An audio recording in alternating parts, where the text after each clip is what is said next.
Hi there, you all. This is Survivalser. I'm a Dutch prepper, and this is my first English video I ever made. So I will make a lot of mistakes, I guess, but my Dutch will be better than most Americans will speak Dutch. Isn't that right? Well, I'll do my best. Well, first let me introduce myself. I'm actually educated as a forestry engineer.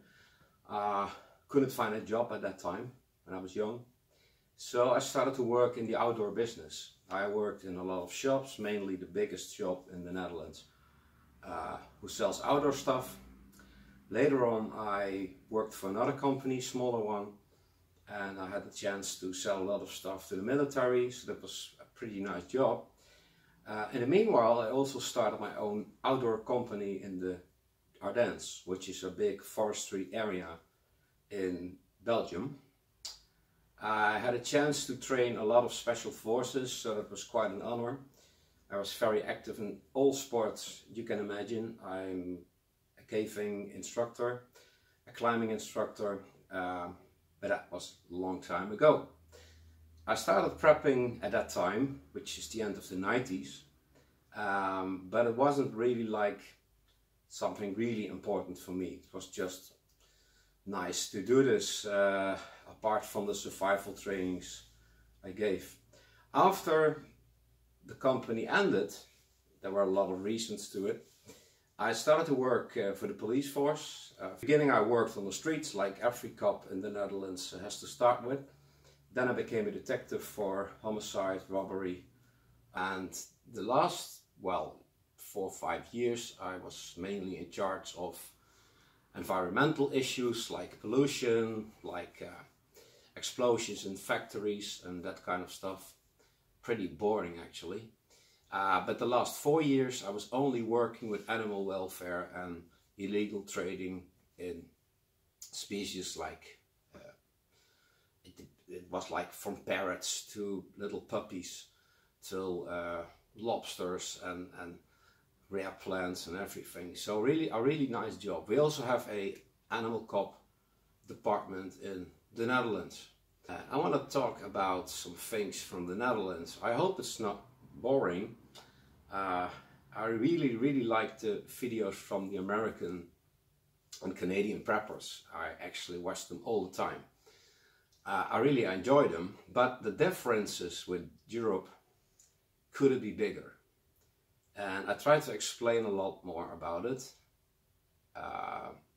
And of course, if this video will be liked or be viewed, well, I might make more of these videos, because in the Netherlands the prepper world is so small that I actually reach about 500 up to 1,000 people, because I don't think we have more preppers in our country, which has still 18 million inhabitants. So I think I will forget a lot of things, so I made this sheet on my laptop. First of all, I want to point out that this is not a prepper video. It's more an introduction of how we do it in the Netherlands. It's for all my European friends, Americans alike, and other countries overseas. I will make some reviews in English, and that's also because the way Americans mainly and Canadian preppers review their products, it's so different from how we see the products. I think they're more critical, we're more political incorrect, I guess. We just say what we want. So we don't have a lot of restrictions to make a review. Also, I'm not paid for anything. This is gonna cost me money. So all the gear I have is bought by myself. So that makes a difference, because I'm not sponsored at all. Well, let me see. First of all, the Netherlands is a small country between Belgium and Germany. It's a very important country as well, because we trade a lot with the whole world, and we used to be very rich in the 17th or in 18th century, because we own a lot of colonies. Actually, we were the ones who founded New York. Yeah, that's right. New York used to be New Amsterdam. Amsterdam is our main capital. Peter Stuyvesant founded well, New York. So, if I compare New York with my city, that's pretty funny. Our city has 180,000 inhabitants, which makes it the 10th city of the Netherlands. And my city will fit 13 times in New York. That's right, 13 times. So, I live in Nijmegen, which is the oldest city of the Netherlands. It was founded by the Romans 2000 years ago, and my city is just 10 kilometers away from Germany. So that's the western border of Germany and the eastern border, of course, from the Netherlands. For me, it's a 15-minute drive. In our city, the British, American, Canadian and Polish troops liberated us in World War II.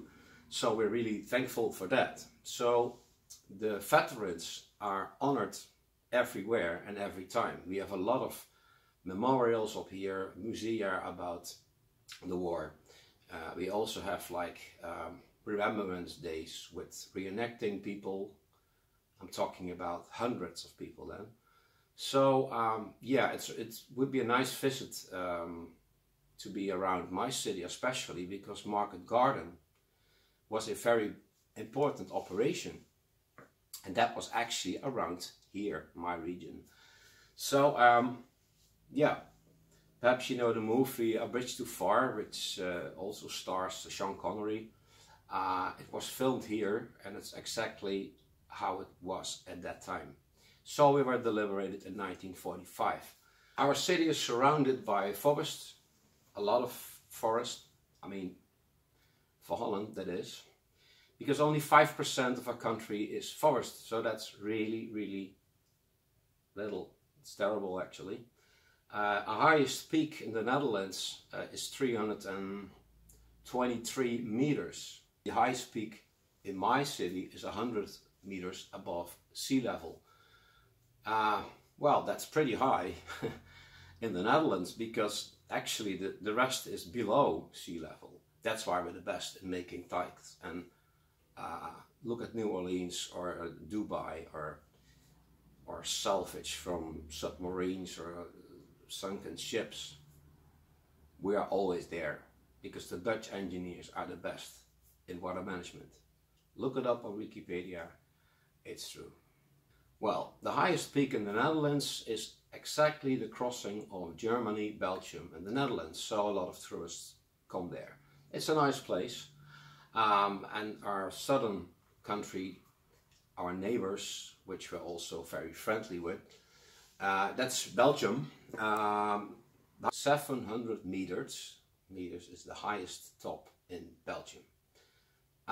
That means there is quite a lot of snow in the winter, so we can ski up there, but it's just slopes. It's not really big, but it's nice. So I like this region very much, and I think it's the best place for us to be in the outdoors. And even if you're looking for a bug out location, you're not gonna find it in the Netherlands. It's impossible, it's overcrowded. So yeah, in Belgium it's possible.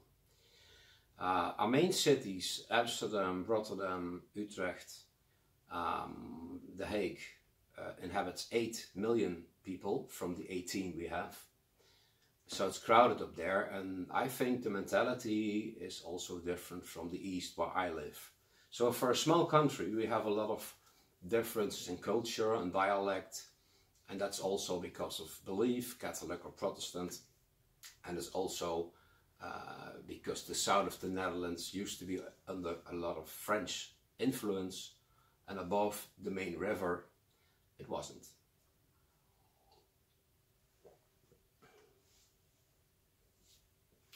Well, talking about sizes of a country, I also want to add that, let me read this, the Netherlands, it's 41,000 square kilometers. Well, to compare it with the United States, our country fits 236 times in your country. For Canada, it is 240 times. Russia, our country, fits 411 times in Russia. And we fit 15 times in France. which is a really nice country, by the way, with a lot of problems with immigration and other stuff, but it's a really nice country. I would advise you to go there. Don't go to Paris. Look for other cities. Well, let me talk about the Netherlands, because it's quite fun to hear, I think. We have 18 million citizens. That's 411 people for a square kilometers. That's even as high as Singapore or Bangladesh. We have a multiple party government. We are a kingdom. We have a president. We vote every 4 years, and we see a growing difference between the left-wing parties and the right-wing. I consider myself as if I was an American, I consider myself as a conservative. But we see a lot of tension going on in Europe and the Netherlands as well, between the left and the right.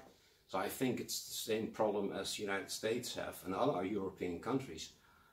In Europe, Hungary, Poland, Austria and Czechoslovakia is, well, almost inaccessible for immigrants now. So there's a lot going on up here. We have 150 seats in the parliament, so it's fighting, because if you have 75 seats, you have a majority. Well, the right-wing parties are constantly out of sight because no one wants to work with them. It's a sad thing, but it will take another video to explain this. 50% of our country is atheist, 24% is Catholic, and 10% is Protestant, 6% is Muslim. Well,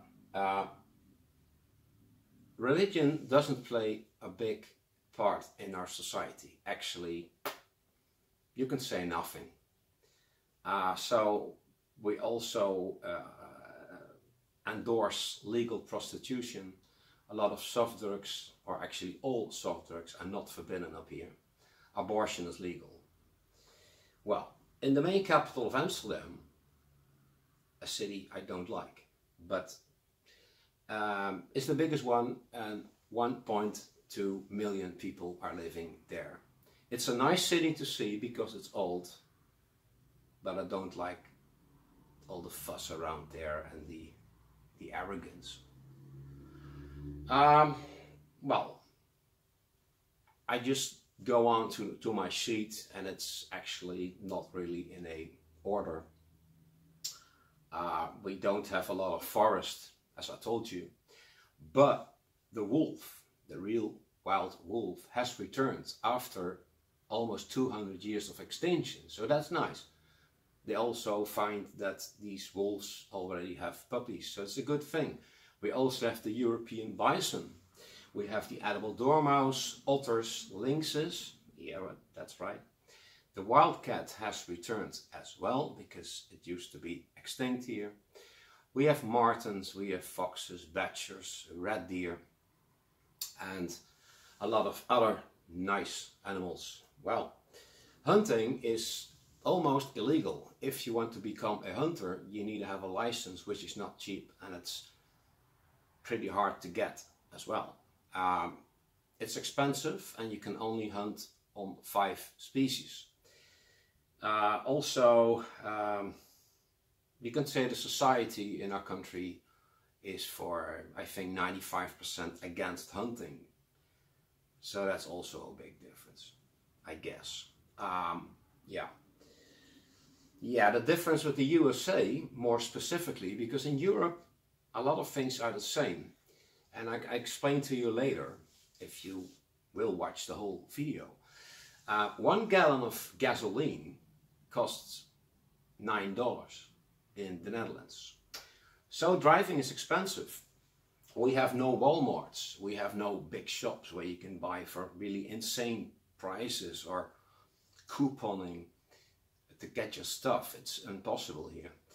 The increasing tension between the left and right, as I told you, becomes also a problem because the prices for food are increasing, and also for medical care.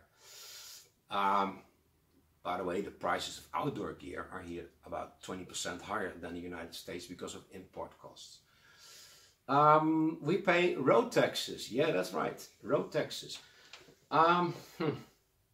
Every car you own, you have to pay for. So that means getting your driving license is going to cost you $1,500. You can only start at the age of 18. And if you have a car big enough like a Dodge Ram van, it will cost you around $300 a month just for taxes. Well, as I told you, $9 for 1 gallon of diesel or fuel. It's almost impossible to drive one, and you don't see them very often.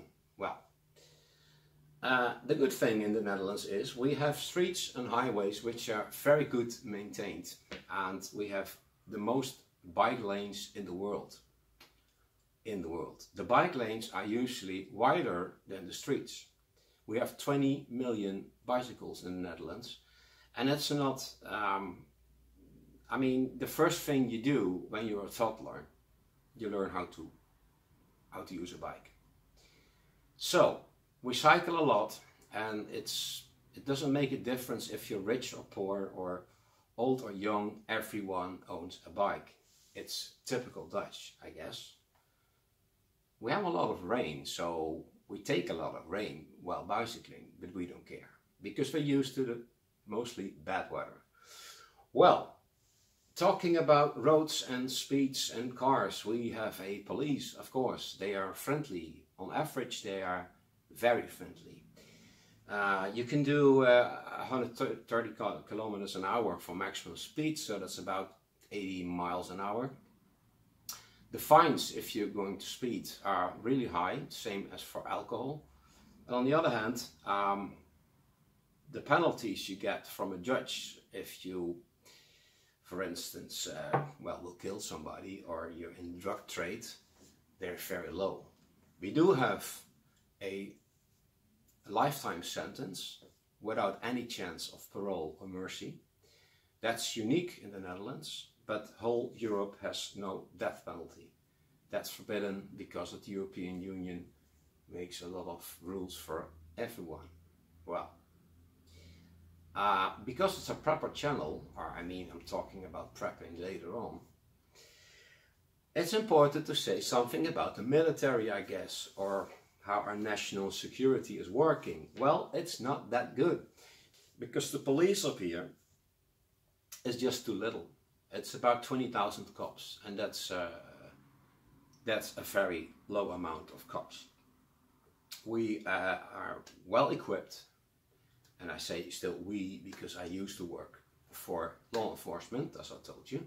The police is well equipped. We have a taser, we have some sticks, we use a Walther P99, we have pepper spray, we wear a bulletproof vest 24/7, even our cars are armored, and we drive Mercedes or Volkswagen.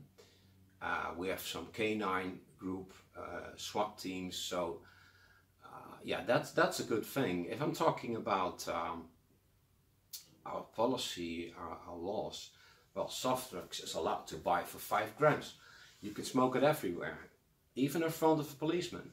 Well, some other details. Our houses are made of brick. 95% is from brick, 5% are wooden lodges, actually only used for a second house or a campground or something like that. On average, a house will cost you about $250,000. And yeah, you can say that owning a house here is, I think 50% is owning a house and the rest is renting. Well, talking about the army, I really respect the army highly everywhere. But in the Netherlands, it's a really sad thing because due to a lot of cutbacks, they train without ammunition. So some soldiers last year had to train in the forests, and they had to take their gun and they said, bang, bang, bang. What is this? Our Marines, which are highly trained, had to pay for their own winter jackets last year in Norway. So it's a shame. The barracks on the military compounds have leaking roofs. They use computers from the end of the 90s. Our uniform is so old-fashioned, it was designed, I think, in the 1970s. well. On the other hand, we also have a very highly trained group of commandos, anti-terrorist squads and SWAT teams. So I have to read again. Yeah, well, we hire our tanks from Germany because we sold them to Estonia. We own 68 F-16s bomber jets, and now we bought last week actually 46 F-35s. So that's good, but it's not good enough to defend our country, which we don't have to because we're a member of NATO. But I don't really believe that NATO will work in the future because of a lot of things. So then it's way too little. We do have the best trained special forces in the world. Of course, we have Spetsnaz and SEALs and the German troops and a lot of really tough guys. But our SWAT team, which from the police of course, trains the SWAT team in Los Angeles. Probably you didn't notice, but it's true. So, our special forces are made out of Marines, regular army troops, which also consist of the commando forces. And they are really trained for extreme situations. They use as weapon-wise Glock, Heckler & Koch and FN, 6-hour Beretta, and yeah, that's what they use. Talking about guns and weapons, well, this is the funny part about the difference from America and Canada and Europe. We may not own weapons at all. So, if you want to have a weapon, you have to be a hunter, which is rare. And you can buy them and use them if you're a member of a sporting, well, you can say sport shoot club. It's not easy to get access and it's expensive, and it's not the same as you guys can just carry a gun. So actually the most aggressive weapon we may legally have is a crossbow. We also may have an air gun, but then the output can only be 7.5 joules. I know a lot of Americans will laugh now. I know. It's a sad thing. Even more sad is that 95% of the European population would not vote for a Second Amendment. You can say on average people in Europe don't like to have guns. I'm not one of them. Well, so we can only defend ourselves with sticks, knives, and that's about it.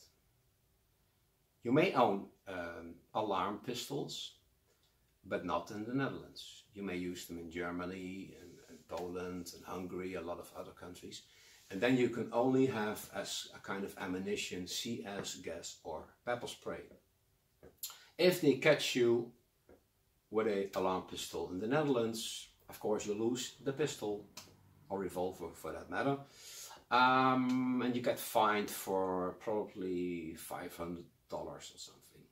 I hope I will make more videos in the future. I probably forgot a lot to say which I actually wanted to, but maybe next time. So, my European friends, try to do your best to do this also in English, because the German preppers I know are really good, but they speak German. Actually, there's only one European prepper girl. It's Survivor Lily from Austria. She's very famous and has like 800,000 followers. But she's very good, and she speaks this Arnold Schwarzenegger accent, which is quite funny. But she knows a lot. So I like to see her videos as well. I already made a lot of videos on my channel, but they're Dutch.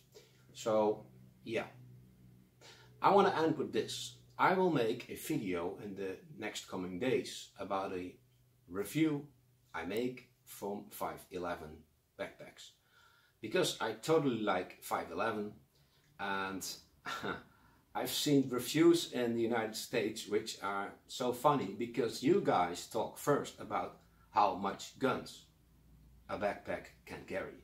how much magazines, guns, shotguns, AR-15s, I don't know, whatever.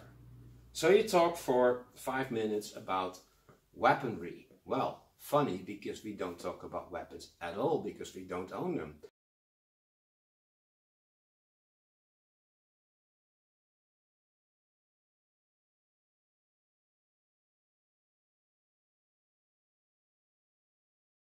I think the focus on weapons carrying in your bug-out bag, in our opinion, is a bit exaggerating, because we can defend ourselves. So I don't think we're tougher than you guys, so we have to fight with our fist of Krav Maga or whatever.